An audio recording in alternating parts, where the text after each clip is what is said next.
नमस्कार, मैं विनोद सिंह एक बार फिर आपके सामने हाजिर हूँ। आज हमारी मुलाकात एक ऐसे व्यक्तित्व से हो रही है जिनके बारे में मैं क्या बताऊँ आपको, एक किंवदंती है इनके बारे में। यहाँ पे जमशेदपुर पूर्वी से विधायक हैं, इसके पहले जमशेदपुर पश्चिम से विधायक थे। एक किंवदंती है इनके बारे में। एक ऐसे शिकारी हैं जो केवल मुख्यमंत्री का शिकार करते हैं। लालू प्रसाद यादव जी बिहार के मुख्यमंत्री थे, तो चारा घोटाला का मामला जो था उसका उद्भेदन करने का नाम या क्रेडिट इनके नाम से जुड़ा। मधु कोड़ा जी मुख्यमंत्री थे झारखंड के, वो जेल चले गए। लालू यादव जी जेल चले गए। रघुबर दास जी झारखंड के पूर्व मुख्यमंत्री रहे, उनके साथ भी इनकी वैचारिक लड़ाई रही और उनके ऊपर भी इन्होंने गंभीर आरोप लगाए जो आज कहीं ना कहीं विचाराधीन है, उस पर जाँच चल रही है। तो एक इनके बारे में परसेप्शन ये है कि ये मुख्यमंत्रियों का शिकार करते हैं। राय जी, बहुत बहुत स्वागत है। और हमने जो पूछा है आपसे, आपको क्या लगता है कि ये परसेप्शन कितना सही है? आप केवल मुख्यमंत्रियों को शिकार करते हैं। ये परसेप्शन बन जाता है, इसमें हम लोगों का कोई योगदान नहीं है। कुछ मुद्दे हम उठाते हैं, उसके रास्ते में कोई आता है तो उसका वो शिकार हो जाता है। किसी को लक्ष्य करके किसके बारे में हमको ऐसा करना है कि शिकार हो जाए, ये तो मैं करता नहीं हूँ। सामान्य मुद्दे उठाता हूँ और उठाने के बाद मैं उन लोगों को भी कहता हूँ कि भाई ये काम आपने जो किया है ये काम सही नहीं है, नियम कानून संविधान के प्रावधान के हिसाब से आपको नहीं करना चाहिए। सचेत नहीं होते हैं तो आगे जाकर वो शिकार होते हैं उसका। मेरा कोई नीयत मेरी कोई ऐसी नहीं रहती है। तो आप जानबूझकर ऐसा कुछ चुनते नहीं है कि हमारी लड़ाई जो है मुख्यमंत्री से हो, वो आ जाते हैं रास्ते में, वैचारिक लड़ाई कहीं ना कहीं। के शीर्ष स्तर से जो निर्णय होते हैं वे निर्णय अगर जनहित में नहीं होते हैं और वे निर्णय भ्रष्टाचार की ओर उन्मुख रहते हैं तो मैं उनकी खिलाफत करता हूँ, मुखालफत करता हूँ। उसमें से कोई एक आध ऐसे मामले होते हैं जिनको मैंने खुद या किसी दूसरे ने पीआईएल के रूप में हाईकोर्ट के पास वो ले गए, निर्णय ऐसा हुआ तो फिर ऐसे मुख्यमंत्री जेल चले जाते हैं। तो जेल में अपने करनी से जाते हैं। लालू जी गए, हम लोगों के मित्र रहे हैं, आज भी मित्रता हमारी कायम है उनसे। उनके विरुद्ध में हम लोगों ने कुछ चीज़ें उठाई, परिणति उसकी हुई कि एक बड़ा घोटाला सामने आ गया। डॉक्टर जगन्नाथ मिश्र भी मुख्यमंत्री थे, वो भी इसमें शामिल हो गए। मधु कोड़ा हम लोगों के बड़ी प्रिय कार्यकर्ता थे, निर्दलीय के रूप में मुख्यमंत्री बने तो ऐसे कारनामे उनके हाथ से होने लगे कि मैंने तो उनको लिख कर भी चेतावनी दिया कि ठीक नहीं है। अब नहीं माने, चलते रहे रास्ते में। और भी कोई मुख्यमंत्री अगर कैबिनेट में मेरे रहने के बाद भी उन्होंने मेरी बात नहीं सुनी होगी, नहीं समझी होंगी, ऐसे काम किए होंगे जो नहीं करना चाहिए, तो समय आएगा वो भी शिकार हो जाएंगे। तो कोई मेरे कारण से नहीं होंगे, वो सभी के सभी अपने कारण से होते हैं।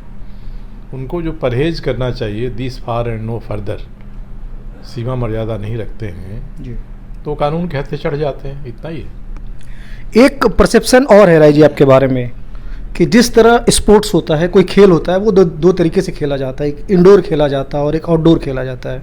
तो आपकी जो राजनीति है वो आप इंडोर पॉलिटिक्स करते हैं, आउटडोर पॉलिटिक्स नहीं करते हैं। हमारे पूछने का मतलब है कि आप आंदोलन में कहीं दिखते नहीं हैं।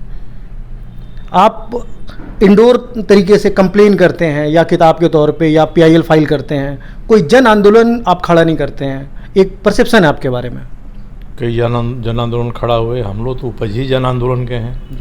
1974 में जब प्रकाश जी का भ्रष्टाचार महंगाई के खिलाफ आंदोलन हुआ था, उससे हम लोगों की उपज है। उसके बाद मैं जनता युवा मोर्चा में था, भारतीय जनता पार्टी में था, कई आंदोलन खड़े हुए। बाद के दिनों में 2010 से 14 तक मैं विधायक नहीं था। भ्रष्टाचार के खिलाफ मैंने बड़ा आंदोलन किया। झारखंड में कम से कम, रांची में, जमशेदपुर में, धनबाद में बड़ी रैलियां हुई। राष्ट्रीय स्तर के भ्रष्टाचार का वो मुद्दा था। तो जिन मुद्दों को मैं उठाता हूँ उन पर हम आंदोलन करते हैं। पर्यावरण के पक्ष में मैंने 2004 से लेके और 15-16 तक बड़े आंदोलन खड़े किए। नदियों के किनारे हम लोगों ने यात्राएं की। सोन के किनारे अमरकंटक से लेके और पटना में मनेर के पास तक किया। स्वर्णरेखा के उद्गम स्थल से समुद्र तक किया। दामोदर के उद्गम स्थल से कलकत्ता तक किया। तो हम लोगों ने तो कई आंदोलन खड़े किए, मगर किसी को वह नहीं दिखता है। और आंदोलन करने का मतलब बकवास करते रहिए, आंदोलन करने का मतलब किसी को गालियाँ देते रहिए, तो ये आंदोलन नहीं होता है। हम लोगों ने सार्थक आंदोलन किए हैं, जिसके नतीजे भी सामने आए हैं। एक प्रश्न हमारा और है आपसे राय जी कि आपकी जमशेदपुर में जो राजनीतिक यात्रा रही, 10 साल 2 टर्म आप जमशेदपुर पश्चिम से विधायक रहे, 1 टर्म आप नहीं रहे, लेकिन जनप्रतिनिधि के रूप में आपकी पहचान रही। अचानक से कुछ सिचुएशंस ऐसे आए, सरकमस्टांसेस बने कि आपको पूर्वी से लड़ना पड़ा। हालांकि नॉमिनेशन के लिए फॉर्म जो है आपने दोनों जगह के लिए खरीदी थी, तो कहीं ना कहीं आप एक्सीडेंटल विधायक, एक्सीडेंटल जनप्रतिनिधि पूर्वी के लिए मानते हैं अपने आप? नहीं, एक्सीडेंटल नहीं मैं मानता हूँ, क्योंकि पूर्वी का विधायक होने के पहले तो मुझे हिम्मत करनी थी कि मैं चुनाव लड़ूं कि नहीं लड़ूं। मैंने सोच समझ के खतरा मोल लिया मैंने। कई लोग समझते होंगे कि हमने इनको आगे बढ़ा के इनको बलि का बकरा बनाने की स्थिति पैदा कर दी। जहाँ के पहले के विधायक 70,000 वोटों से जीते थे, 6 महीना पहले जब लोकसभा का चुनाव हुआ था तो भारतीय जनता पार्टी की 1,03,000 से बढ़त थी जी। और मैंने एक विशेष परिस्थिति में अपने सम्मान स्वाभिमान की रक्षा के लिए, अपमानजनक स्थिति से उबरने के लिए मैंने घोषणा की कि मैं चुनाव लड़ूंगा। वो भी घोषणा तब किया जब नॉमिनेशन केवल 1 दिन रह गया था, 15 दिन तैयारी करने के थे। तो कई लोगों ने मुझसे कहा कि आप क्यों ऐसा कर रहे हैं, आप हाराकिरी कर रहे हैं, आप ठीक नहीं कर रहे हैं। मैंने कहा कि भाई जो हो गया हो गया, और मैंने घोषणा किया, वहाँ की जनता खड़ा हो गई। इसलिए एक्सीडेंटल तो वह होता है, या पारा ट्रूपर वह होता है जिसको कोई भेज देता है। मैंने तो परिवर्तन का, संघर्ष का प्रतिनिधित्व करने का फैसला किया, और मैं अगर हिम्मत हार गया होता, डर गया होता, हदस गया होता कि भाई जहाँ 1,03,000 की बढ़त लोकसभा चुनाव में रही, उस पार्टी के खिलाफ जो अत्यंत संगठित पार्टी मानी जाती है, कार्यकर्ताओं की फौज जिसके पास है, मैं उससे एक निर्दलीय के रूप में लड़ने जाऊंगा तो मेरा हश्र क्या होगा। तो खतरा था, और मैंने खतरा मोल लिया, हिम्मत के साथ खतरा मोल लिया, और मेरी हिम्मत को जनता ने सराहा, मुझे विजयी बना दिया। राय जी ने एक बहुत बड़ी बात कही अभी हमारे बातचीत के क्रम में। इन्होंने कहा कि ये पहले जमशेदपुर पश्चिमी का प्रतिनिधित्व करते थे, और वर्तमान में ये जमशेदपुर पूर्वी से विधायक हैं, और तुलनात्मक रूप से कंपैरिजन अगर करें तो इन्हें लगा था कि यहाँ पे समस्याएं इन्हें कम मिलेंगी पश्चिम के मुकाबले। लेकिन जब इन्होंने वस्तु स्थिति का आकलन किया तो इनकी धारणा बदल गई कि जमशेदपुर पूर्वी में जमशेदपुर पश्चिम के मुकाबले कहीं ज़्यादा समस्याएं हैं। और उनमें से कुछ समस्याओं के बारे में मैं आपसे ईमानदार स्पष्टीकरण चाहूँगा राय जी, कि 86 बस्ती मालिकाना हक कई सालों से लटका हुआ, बस्ती विकास समिति का भी आपने नाम लिया, केबल कंपनी की लड़ाई आप लड़ रहे हैं। एक ईमानदार सवाल हमारी तरफ से और ईमानदार जवाब की अपेक्षा आपसे करेंगे कि जिस व्यक्ति ने 25 साल तक इस क्षेत्र को अपना प्रतिनिधित्व दिया, कई विभाग में रहे और फाइनली 5 साल मुख्यमंत्री रहे, क्या एक मुख्यमंत्री के तौर पे वो इस मामले को सुलझा सकते थे या नहीं? कृपया ईमानदारी से जवाब दें। अब ये किसी दूसरे के बारे में टिक्का टिप्पणी ठीक नहीं होता है, मगर मैं इतना ही कहूँगा कि यहाँ जो 5 साल सरकार थी वो पूर्ण बहुमत की सरकार थी और डबल इंजन की सरकार थी। केंद्र से भी सहायता में कोई बाधा नहीं थी। अब क्यों नहीं ये सब चीज़ें हो पाई, मैं कुछ कहूँगा तो होगा कि मैं नाहक आलोचना कर रहा हूँ। 86 बस्तियों का जो मालिकाना हक है, मैं हमेशा से ही मानता रहा हूँ कि कानून बनाकर ही इसको किया जा सकता है। कानून बनाने की हिम्मत होती, कानून बन गया होता तो 86 बस्तियों को मालिकाना हक मिल गया होता। 86 बस्ती के लोग तो इसके लिए भी तैयार हैं कि भाई हम जिस सरकारी ज़मीन या कंपनी के ज़मीन पर बैठ गए हैं, घर बना लिया है, आप उस ज़मीन की कीमत बाज़ार भाव से हमसे ले लीजिए, ज़्यादा होगी तो हम कहेंगे कि इंस्टॉलमेंट कर दीजिए। एक पॉलिटिकल लॉलीपॉप की तरह इस मामले का इस्तेमाल किया गया। अब जिन्होंने इस मामले को उठाया उनकी सोच क्या थी, क्योंकि आंदोलन होते रहे, बस्ती के लोगों की आकांक्षाएं बढ़ती गईं, वो नहीं हो पाया, तो आज ये मेरे लिए एक बड़ा सवाल खड़ा हो गया है।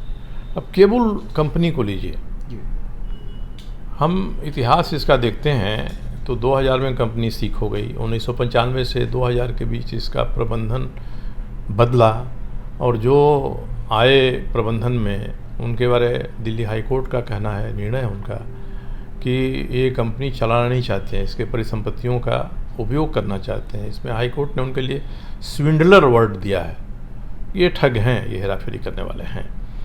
इस पर कोई ध्यान नहीं दिया गया। सरकार को इसके बीच में आना चाहिए था। 2000 से लेके और आज की डेट तक जो सरकारें रही हैं, उन सरकारों ने सार्थक पहल किया नहीं, मजदूर संगठनों ने किया। और आज मैं इसमें शामिल हुआ हूँ तो इसका नेतृत्व असली केबल कर्मी कर रहे हैं। केबल कर्मियों की एक दो यूनियनें हैं, वे कर रहे हैं। मैं तो वो जितना कहते हैं उतना कर देता हूँ, क्योंकि मेरी मान्यता है कि सरकार को इसमें हस्तक्षेप करना चाहिए। कितने आशावादी हैं आप केबल को लेकर? नहीं, सरकार अगर तय कर ले तो मेरी आशा 100% पूरा हो जाएगी। मैं तय यही करना चाहता हूँ कि 1929 में 90 साल की लीज पर टाटा स्टील के पास जो ज़मीन थी उसको इनकायब के लिए केबल कंपनी के लिए दिया गया था। 2019 में लीज ख़त्म हो गया। अब इसका मालिक केबल कंपनी नहीं है। अब ये टाटा लीज की ज़मीन हो गई, वैसे ही जैसे अन्य ज़मीन टाटा लीज की है। और इसका पैरामाउंट यानी सर्वोच्च मालिक सरकार है। उस एग्रीमेंट में भी था कि केबल कंपनी बंद होगी, नीलाम होगी, तो इस ज़मीन का उपयोग टाटा स्टील सरकार के अनुमति से कर सकता है। आपके हाथ में अनुमति देनी है उसकी। और आज उसके लिए बोलियां लगने लगी हैं। आज उसको रिवाइवल के नाम पर बीड निकला है, एक्सप्रेशन ऑफ इंटरेस्ट निकला है। उसमें 3 लोग सक्षम लोग हैं, वो चुने गए हैं। मेरा यही कहना है कि जब टेंडर निकला, बीड निकला, तो हमारे पास एक इन्वेंट्री होनी चाहिए कि जिस दिन कंपनी बीमार हुई थी, BIFR में गई थी 2000 में, उस दिन कंपनी के पास संपत्ति क्या थी, प्लांट, मशीनरीज क्या थे इसके पास। और 2000 के बाद के इन वर्षों में नियमित रूप से वो चोरी होती गई वहाँ के प्लांट मशीनरी की। तो आज क्या बचा हुआ है? ये नहीं बचा हुआ है। और हम केवल कंपनी एक्ट के ऊपर छोड़ देंगे, NCLT के ऊपर छोड़ देंगे, तो वहाँ कंपनियों को पुनर्जीवित करने या कंपनियों को नीलाम करने का जो नियम है, उसमें मज़दूरों की प्राथमिकता बहुत अंत में आती है। सबसे पहले फाइनेंशियल इंस्टीट्यूशंस की आती है। इसलिए हम लोगों के प्रयास से ही जो 2300 करोड़ रुपया ये लोग अपने ऊपर कर्जे बता रहे थे, आज NCLT ने कहा है कि 21 करोड़ 63 लाख है साहब, ये झूठा कर दिया इन्होंने। तो मैं मानता हूँ कि सरकार को मज़दूरों के हित में सामने आना चाहिए। और मैंने खुद FIR किया, मज़दूरों ने FIR किया कि यहाँ की चोरी हो रही है संपत्ति, कोई कार्रवाई नहीं हुई है। हमारी ही सरकार थी, उसमें कार्रवाई, इस सरकार में भी कोई कार्रवाई नहीं हुई। तो मैं तो इस प्रयास, आरोप तो ये भी लगे कि चोरी जानबूझ करके करवाया गया। अब चोरी जिन्होंने 2000 से लेके 20 साल तक किया कराया, इसमें निश्चित रूप से प्रशासन की, पुलिस की बिना मिलीभगत के संभव नहीं हो सकता है।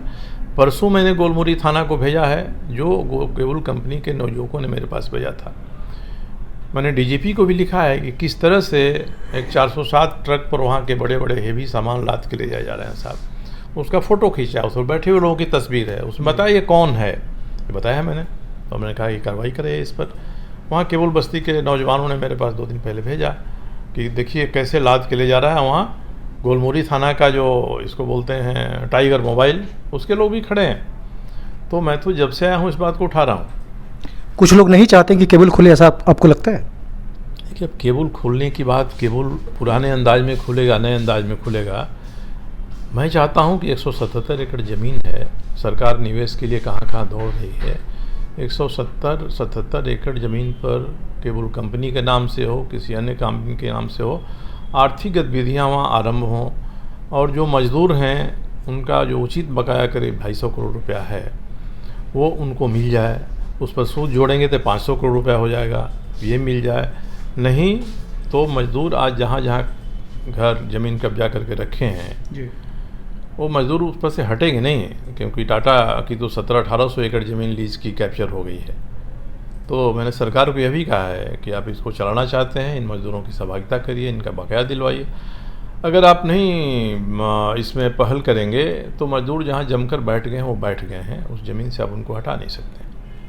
एक और विषय पे आपसे बात करना चाहेगी हमारी टीम राय जी कि हमारी टीम आने वाले समय में हम एक वीडियो पे भी काम कर रहे हैं, आपको भेजेंगे कि NDPS एक्ट के तहत बहुत सारी रिकवरीज हो रही हैं। अगर आप देखेंगे भी कुछ दिन पहले परसुडी थाना से कई सैकड़ों किलो की मात्रा में गांजा और कई सारे जो मादक पदार्थ होते हैं, हाँ, हीरोइन वो आजकल चल रहा है, ब्राउन शुगर का बहुत ज़्यादा, ये कहीं ना कहीं सिंडिकेट, आप पूर्वी के विधायक के जनप्रतिनिधि हैं और आपको कहीं ना कहीं आपको ये जिम्मेदारी महसूस करनी होगी कि आज की युवा पीढ़ी को इससे दूर रखा जाए। तो इसके खिलाफ कोई अभियान छेड़ेंगे? उन्होंने अभियान छेड़ा है, पहले से छेड़ा है। हमारे साथ जो काम करने वाले लोग हैं वो डीसी, सीनियर एसपी सबको जाकर ज्ञापन दिए। उन्होंने बताया है कि ये केंद्र है। मैं खुद ही दौरा करता हूँ सीताराम डेरा थाना के अंतर्गत, सिद्धगुड़ा के अंतर्गत। सबसे ज़्यादा मामला सीताराम डेरा थाना में ही दर्ज है। तो कई स्थान आते हैं, 2-4 बार तो हम लोग रात में गए तो वहाँ से लोग भाग खड़े हुए, जो नौजवान थे दौड़ के भाग गए। अब इसमें विचित्र यही लगता है कि पुलिस उनको क्यों नहीं पकड़ पाती है। जब हमारा पुलिस प्रशासन और आला अधिकारी जो संविधान की शपथ लेकर अपने अखिल भारतीय सेवाओं में आते हैं, वे जब इस पर ध्यान नहीं देंगे तो इसको दूर करने में कठिनाई होती है। इसलिए हमने अपने क्षेत्र में नशा के खिलाफ में अभियान को हर संभव मदद देने का काम करने का निश्चय किया है। मैं कर भी रहा हूँ और ये अभियान तेज होगा। अंततः ये अभियान सरकार के खिलाफ जाएगा, अंततः प्रशासन और पुलिस के खिलाफ जाएगा। मैं यह मानकर चल रहा हूँ कि कल सरकार भी हम लोगों के खिलाफ हो जा सकती है उठाने से। मैंने शराब की बात उठाई है, जिस तरह से शराब की पॉलिसी बनी विधानसभा में, मैंने सवाल खड़ा किया है और मेरे पास ऐसे कई डॉक्यूमेंट्स आ गए हैं जो साबित करने के लिए पर्याप्त हैं कि शराब के ठेका में मनी लॉन्ड्रिंग हुई है।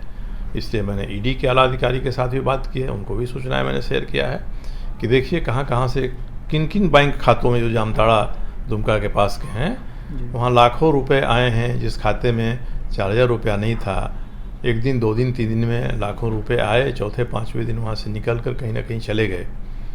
और जहाँ गए ये सब लोग शराब के ठेके से जुड़े हुए हैं। तो मैंने तो अपना काम किया है, मैंने ईडी को दे दिया है। देखिए ईडी के लोग इसमें क्या करते हैं। विधानसभा में मैंने सवाल किया था, सरकार ने बहुत घुमा के फिरा के उत्तर दिया है। हाईकोर्ट में केस है, जिन्होंने केस फाइल किया है उनको भी मैंने कई सामग्रियाँ दे दी हैं।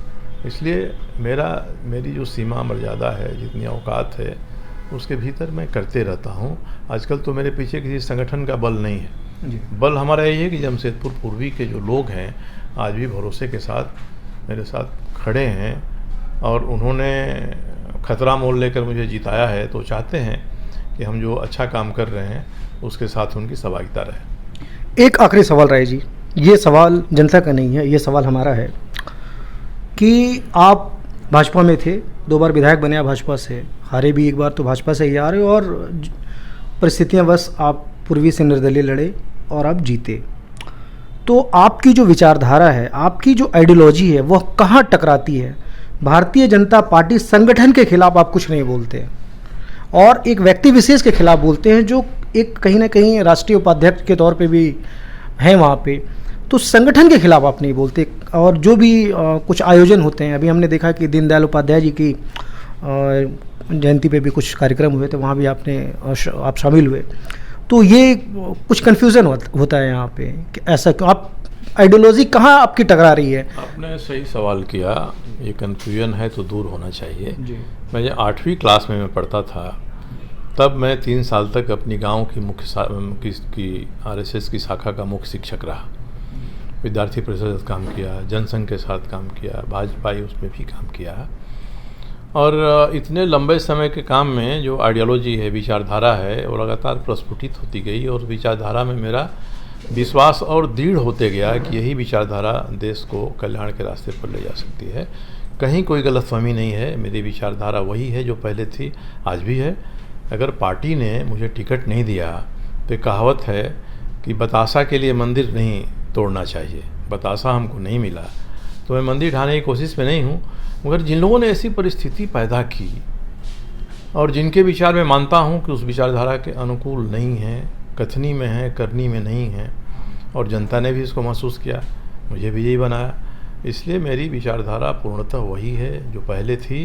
किसी ने मेरे साथ अच्छा व्यवहार नहीं किया इसलिए मैं अपना विचार बदल दूँ, ये संभव नहीं है। इसलिए मैं विरोध नहीं करता हूँ और भारतीय जनता पार्टी के संगठन के नाते भी मैं पार्टी का पूरा विरोध नहीं करता हूँ, क्योंकि मैं ये मानता हूँ कि आज जो हमारे प्रधानमंत्री हैं, जो नेतृत्व उभरा है, देश के सामने जो चुनौतियाँ हैं, उन चुनौतियों का सामना करने के लिए मैं भले ही घाटे में रहूं, मुझे कोई जगह न मिले, मगर ये आवश्यक है कि यह नेतृत्व मजबूती के साथ उसी रास्ते पर बढ़ते रहे ताकि देश की एकता, अखंडता और देश के बाहरी दुश्मन और भीतरी दुश्मनों के साथ कड़ाई से निपटा जाए, मेरा भरोसा है।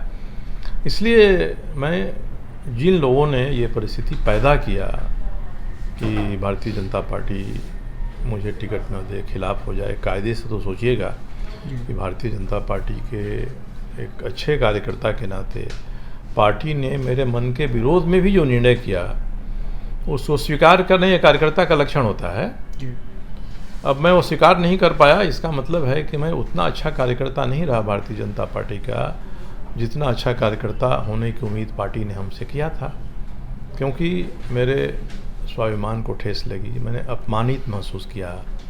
और दीनदयाल जी ने खुद ही कहा है, अपने लेखों में कहा है कि अगर पार्टी का शीर्ष नेतृत्व कोई ऐसा निर्णय करता है जो निर्णय जनहित में उचित नहीं है तो उस निर्णय में सुधार कर देना चाहिए जनता को और हमारे कार्यकर्ताओं को। और गांधी जी ने कहा था आज़ादी के आंदोलन में कि a time comes when disobedience to law becomes duty. एक समय आता है जब कानून का, नियमों का प्रतिकार करना हमारा कर्तव्य हो जाता है। तो मेरे लिए यही दुविधा की स्थिति थी और मैंने इस दूसरे रास्ते को चयन किया। इसलिए मैं आज भी मानता हूँ कि जितना अच्छा कार्यकर्ता सिद्धांत, नीति के आधार पर भारतीय जनता पार्टी का होना चाहिए, मैं उतना अच्छा कार्यकर्ता नहीं था, क्योंकि मैंने पार्टी के हर एक निर्णय को मैं स्वीकार करने की स्थिति में नहीं था। इसलिए मेरे मन में कहीं कोई भ्रम नहीं है, कोई दुविधा नहीं है, कोई लज्जा। पर आप हेमंत सरकार के खिलाफ भी तो प्रखर नहीं होते हैं।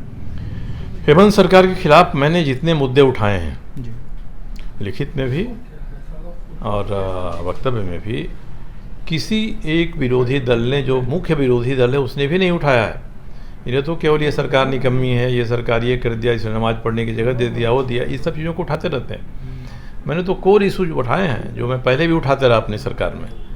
दर्जनों लिखित रूप में कहा है, मुख्यमंत्री से मिलकर भी मैंने कहा है कि आप मेरे बड़ी प्रिय हैं, आपके साथ स्नेह का संबंध है, आपको मैं चाहता हूं कि आप सफल हों, परंतु ये काम आप जो कर रहे हैं ये काम उचित नहीं है, ये नहीं होना चाहिए, इससे आपको नुकसान होगा।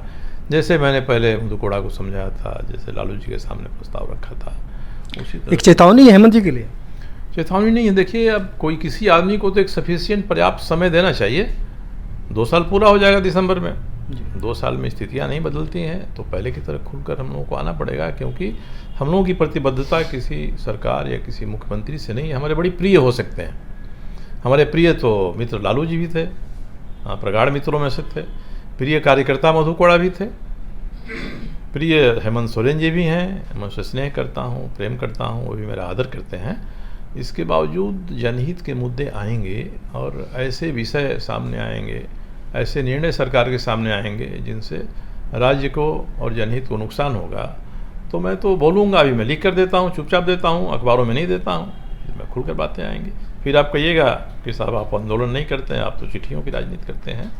तो अकेला चना तो भाड़ नहीं फोड़ता है, इसलिए अकेले चना के साथ चना का समूह इकट्ठा हो जाए, ये प्रयास हम लोग कर रहे हैं और हमारी कोशिश है। हम लोग चाहते हैं कि राज्य आगे बढ़े, राज्य में समन्वय का वातावरण बने, सभी के भीतर एक प्रवृत्ति आए कि मैं झारखंडी हूँ, झारखंड का हूँ, और किसी को हम छांट दें, कह दें कि ये 25 साल पहले आया है कि 15 साल पहले आया है, जो गलती एक बार हो चुकी है उस गलती को दोहराया न जाए, समावेशी वातावरण बने, सामाजिक संस्कृति का उदय हो, राज्य को आगे बढ़ाने में हम सभी एक हैं, ये भावनाएं मैं इसके लिए प्रयास करता हूँ। इसके लिए चाहे मुख्यमंत्री को ठेस लगे या किसी विपक्षी दल को ठेस लगे, मैं इसकी परवाह नहीं करता हूँ, क्योंकि हम लोगों ने बहुत जी लिया है राजनीति में अपना जीवन, अब तो अंतिम होने की कगार पर है।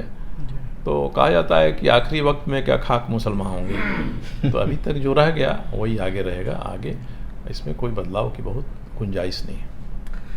ये देखा आपने कि हमारे साथ सरयू राय जी बने हुए थे और हमने कुछ ऐसे विषयों पर इनसे बात की, कुछ अनछुए सवाल इनसे पूछे और इन्होंने भी बहुत ही ईमानदारी के साथ उन प्रश्नों का जवाब दिया। हमारी शुभकामना है कि जिन उद्देश्यों को लेकर के, जिन एम्स को टारगेट करके ये पश्चिम से पूर्वी आए, जिस सिंडिकेट या नेक्सस कह लें, उसके खिलाफ एक लड़ाई इन्होंने छेड़ी है और एक इनका विज़न है कि मैं जमशेदपुर को एक आइडियल विधानसभा क्षेत्र के तौर पे मैं बनाऊंगा, मैं इसे विकसित करूंगा। तो हमारी शुभकामनाएं हैं कि राय जी अपने मकसद में सफल हों, अपने उद्देश्यों में सफल हों और